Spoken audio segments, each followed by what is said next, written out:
First question for James Wagner.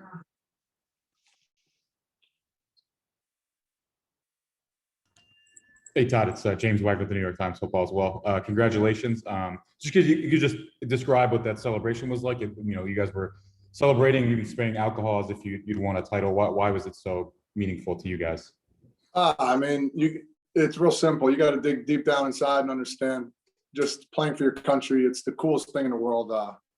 Like I said before, we came together as a group right from day one. We knew who we had. We had a great bunch of young guys, and we had a good amount of older guys, including myself. And we were just playing baseball. That's it. But we knew, we understood there was going to be battles along the way. Playing Dominican, Nicaragua was really good.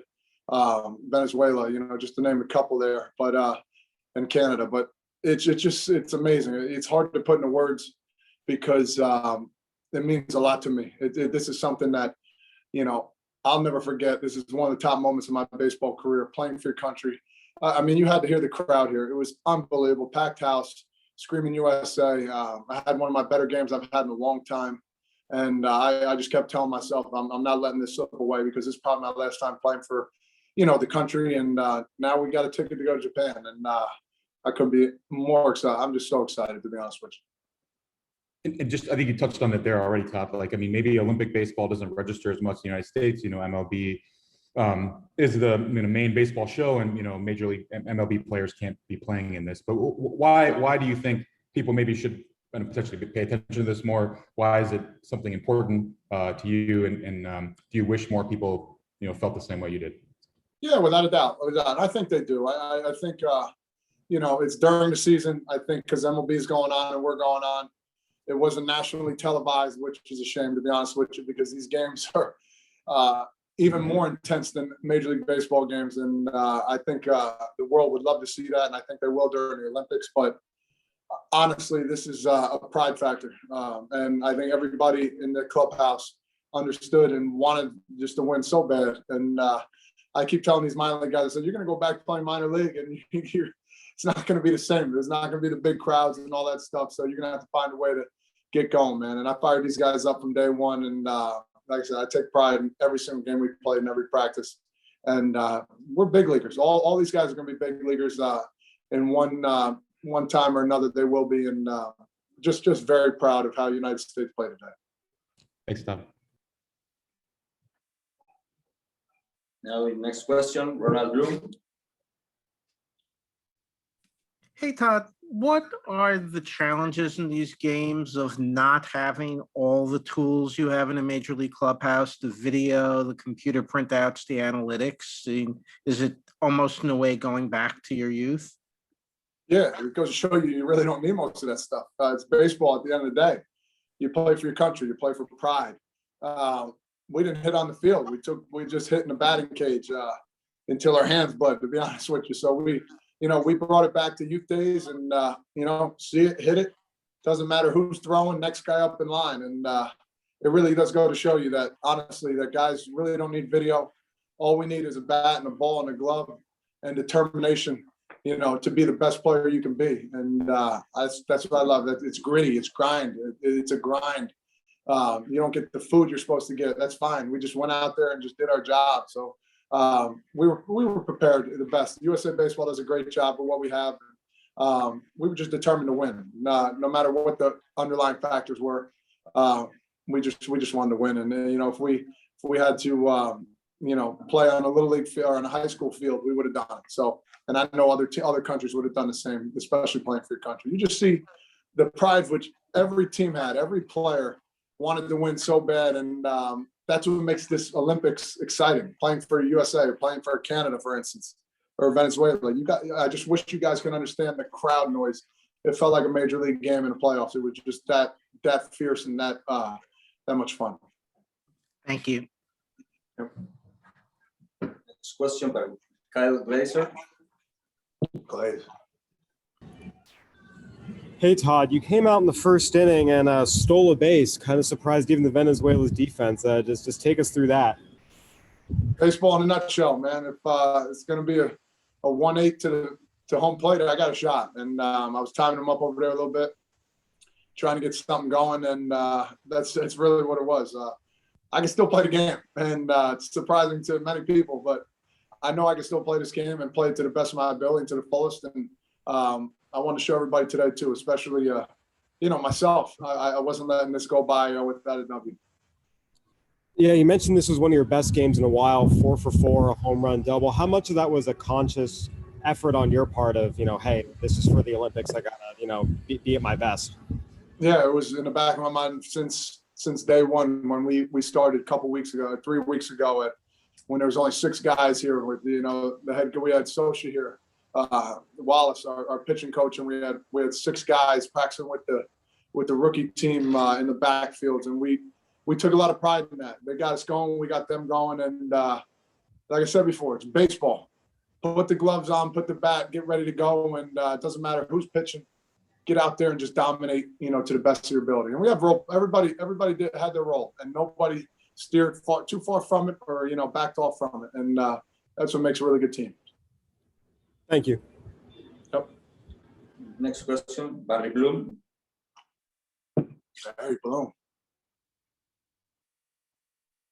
Hey, Sinatra. What's up, Bloomer? How are you, man? I'm doing great. It was fun to watch that game tonight. Let me tell you. Thank you. I'm a big proponent of Olympic baseball and the WBC, and have covered a lot of it over the course of the years. So a couple of questions. Number one, you're in Pittsburgh in the middle of May. You get let go, and that makes you available for this team. How is that in terms of like kismet that all this happened at this point?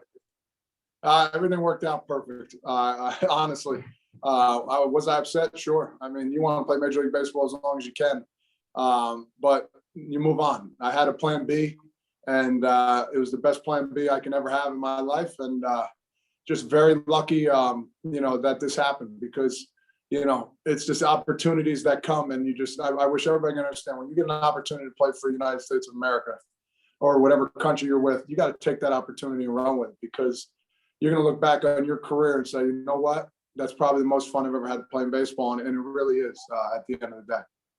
So when you go back as a kid, we've written about it many times, your Little League World Series team. This is pretty neat weekend, isn't it? Everything's coming full circle, man, at the end of the day. I mean, I started at 12, did my job at 12, dominated at 12, and now I'm 35, and it's putting America on our backs again. I pinch myself every day, to be honest with you, in the career I've had so far. And, we still got a great opportunity coming up in about a month and a half. And, to finish maybe my career, maybe winning a gold medal. I mean, God almighty, that would be the best icing on the cake. So you're going to stick with this definitely through Japan? Most definitely. Okay. Well, good luck. I hope I'll see you along the way. Thank you. Okay, final question for Ronald Bloom.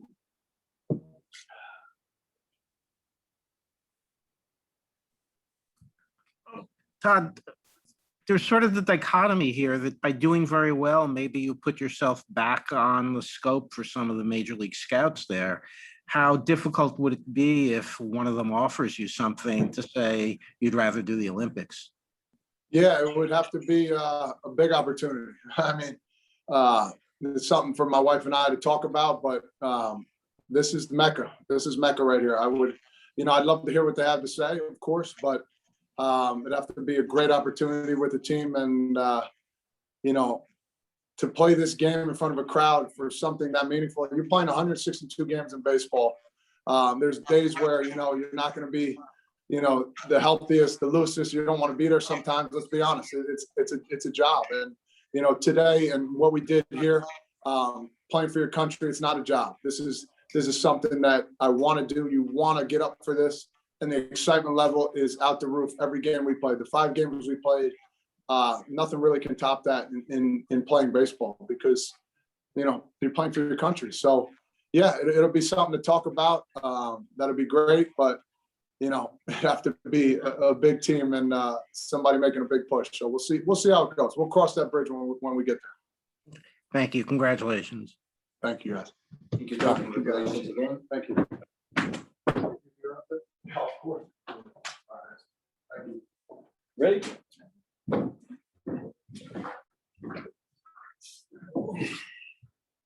Then now we welcome USA manager, Mike Scioscia. Mike, congratulations for winning the ticket to Tokyo.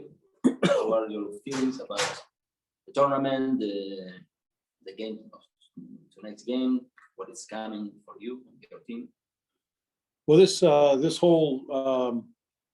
whole couple of weeks have been so intense. You're really playing 5 elimination games, and our guys rose to the occasion, played great. But bigger than that, it was such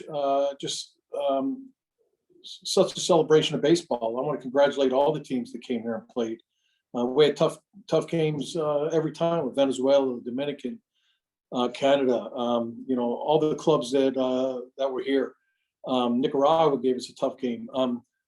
You had to be ready to play every game, and fortunately, the guys in our room did, and it was a great experience. Okay, now we open again the floor for questions. The first one goes to Ronald Bloom.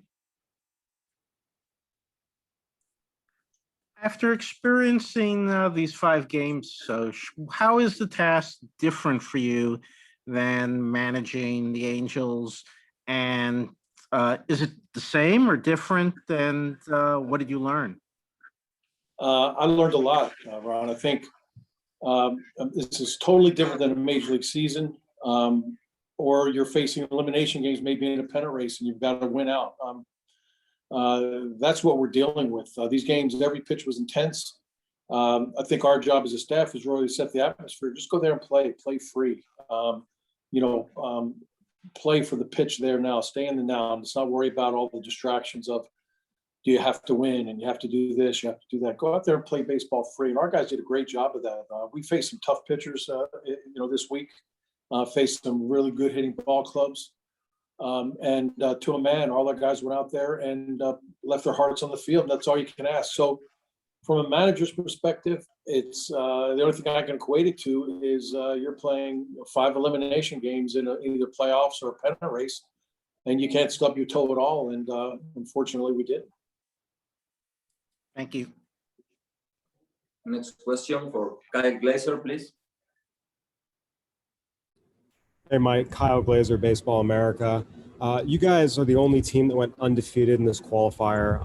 Outscored your opponents by a lot, played really good defense. What was it that had you guys, I guess, just so ready to play? We played consistent ball. Our guys that were affiliated with clubs came and they were ready to go.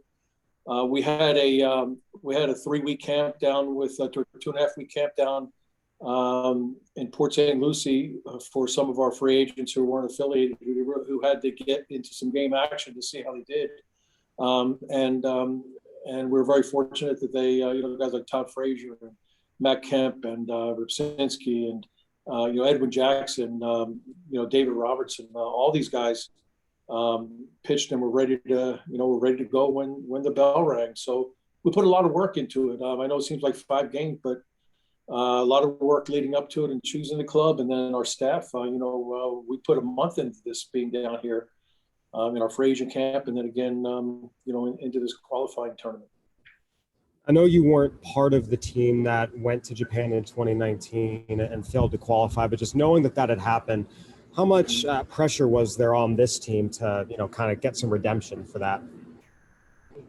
I think no pressure. You have to stay in the now. These are intense games. Every pitch is intense, but our goal is the same as it was there, but it's a whole different set of circumstances.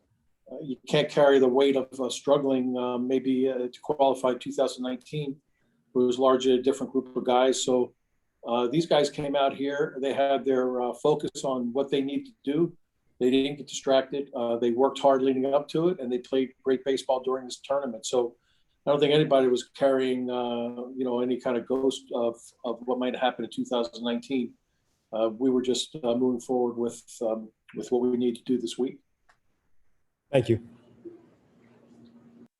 Next question, Barry Bloom. Hey, Mikey, congratulations. Thank you, Barry. So we talked about this coming into the tournament during your Zoom session about the unrestricted free agents that you're able to add to the team. And you come down to this game where, Todd goes 4 for 4 with an RBI double and a home run. to give you like the last 2 runs that you needed. Then you close it out with Edwin Jackson throwing 2 innings and David Robertson closing out the game. How much of this mixing with the young guys that you had was really the reason why you were able to win? Well, first and foremost, we wanted these guys for their talent. You know, experience is always nice, but you need the talent that's going to play on the field and give you a chance to do things. And these guys could still do that. You know, we, like as I said, already said, you know, we were down here since early May, first week in May, with our free agent camp and our free agent guys, and they worked as hard as any spring trainers I've ever seen to get themselves ready to compete. You know, we narrowed the club down. A lot of those guys hung on and made our club, and they all performed well during this whole series. And it was great to see. Great to see the way Edwin pitched tonight. Great to see David come in and close it out, and obviously Todd. You know, he's a guy that is kind of the cement of the team. He's the keystone, and he had a terrific series and a great game tonight. So how many of these guys, as you get the team together in the next 7 weeks, how many of these guys do you see staying on the team and going all the way through to Japan? Well, it remains to be seen. A lot of it is out of our hands. We talked before the tournament on, you know, guys that might get brought up to the big leagues or on 40-man rosters. Sometimes it might not work in exactly where an organization feels a guy is playing, or is he banged up, or is he? Some guys got up to slow starts that were supposed to play with us, and their organization thought that they should hold them back and let them get their feet set and keep playing. So there's a lot of things that are going to be out of our control, but I love that group of guys. You know, those guys in that room. You know, we won for a reason. We won because we left it all on the field, pitch by pitch, and that's the focus these guys have. They're a mentally tough club. We played some really tough teams, but you know, it just remains to be seen what our group's going to look like as we go over to Tokyo. But you're definitely managing the team, right? Yes. Oh, in Tokyo? Yeah. Oh, absolutely. Unless you know something I don't. No. I intend to. Yeah, I just wanted to make sure. That's all. Oh yeah. I hope so too. See ya. All right. Thank you, Barry. Ronald Bloom has another question. What do you guys do to keep the players fresh in the next 6-7 weeks? We're going to have a meeting. We're going to have a meeting on Monday, and there's a lot of things we're talking about. A lot of the players are going to go back to their affiliates if they're with an organization. Some of the guys who are caught in between right now, I know they're going to try to stay sharp and maybe find some places to pitch, whether it's in the independent league or whatever. And if we have to do a camp similar to what we just did, we'll try to find somewhere to get these guys the work that they need leading up to the Olympics. But there's ways to get it going. And I think one thing that showed me was that even players that had laid off for a little while and hadn't pitched in the major leagues or played in the major leagues could get it back with maybe 30, 40 at bats or 5 or 6 innings on the mound. These guys they worked hard leading up to our camp. They threw the ball well in our camp. You know, Homer Bailey did a great job for us the other night, and he pitched well in our camp. So, it just shows that these guys still have something in their tank, and we'd like to keep them going if they're going to be part of the group going to Tokyo. Thank you. Next question, Paresh Day. Hey, Mike. Liberatore obviously had a shaky start, but then settled in. What was the key to him settling in today? And what do you want to change maybe heading into Tokyo to get him right from the start? Yeah, well, one thing about Matt he showed from his first start against Nicaragua and then tonight is to be able to adapt to what he has. He didn't have his breaking ball early in the game. We made a great defensive play in the first inning. He got out of trouble. Todd made a great 5-3 double play with bases loaded. I think Matthew, he hit his spots when he had to. He made pitches when he had to. Early on, his ball strike ratio was not good. It was about 50-50. He was given a lot of hitting counts to Venezuela, and he almost paid a price for it. But he survived. He threw some good breaking balls later in his outing, but I think it was a lot of energy to get I think would end up with 14 outs. A lot of energy because it's 14 outs. They were big outs for us. But he's got such a great makeup. He's very, very smart for a young pitcher, has great game feel. And on a day like night like tonight, where he didn't have his best stuff, he gave us a chance to win, and we were lucky we held on. Okay, Kyle, do you have another question? No, sorry. Okay, Ronald, another one? No? Okay, Mike, thank you very much. Thank you. Congratulations again. Thank you very much. You see you Tokyo. Okay, thank you. Ladies and gentlemen, this is the end of the press conference. Thank you very much for joining us. See you in the next one. Thank you. Thank you very much.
Puedes creer que me olvidé de darle clic a YouTube para transmitir.